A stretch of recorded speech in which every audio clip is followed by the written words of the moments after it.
حضرت ابراہیم خلیل اللہ ایک مرتبہ بکریاں چرا رہے تھے۔ راستہ میں ایک آدمی اللہ تعالیٰ کی محبت میں یہ تسبیح پڑھ رہا ہوتا۔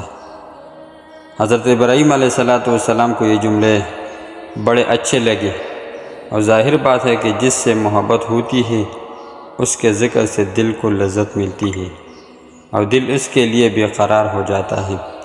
لہٰذا حضرت ابراہیم علیہ السلام نے اس آدمی سے درخواست کی کہ وہ اللہ کی تعریف کے جملے ایک بار دہرائے، تو اس نے کہا کہ میں دوبارہ پڑھوں گا تو آپ کیا دیں گے؟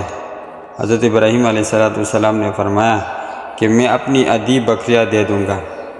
اس نے وہ تسبیح دوبارہ پڑھ دی، آپ نے اپنی آدھی بکریاں اس کو دے دی۔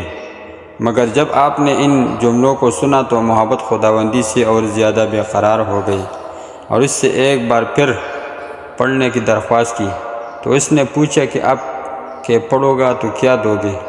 تو حضرت ابراہیم علیہ السلام نے فرمایا کہ بقیہ آدھی بکریاں بھی دے دوں گا۔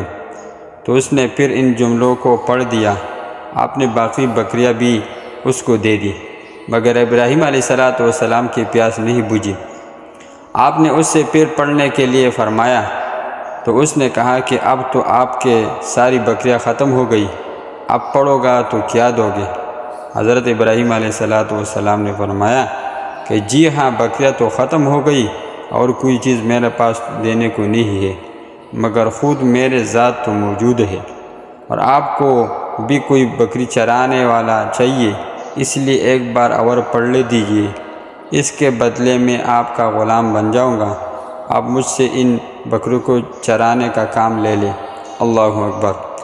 یہ سن کر اس آدمی نے کہا، دراصل میں اللہ کا فرشتہ ہوں، تمہارا امتحان لینے آیا تھا کہ آپ کو اللہ سے محبت کتنی ہے، یہ میں دیکھنا چاہتا تھا۔ آپ کامیاب ہو گئے، یہ لیجیے آپ کی بکریاں۔ اللہ اکبر! کیا عجیب محبت تھی، کیا عشق تھا!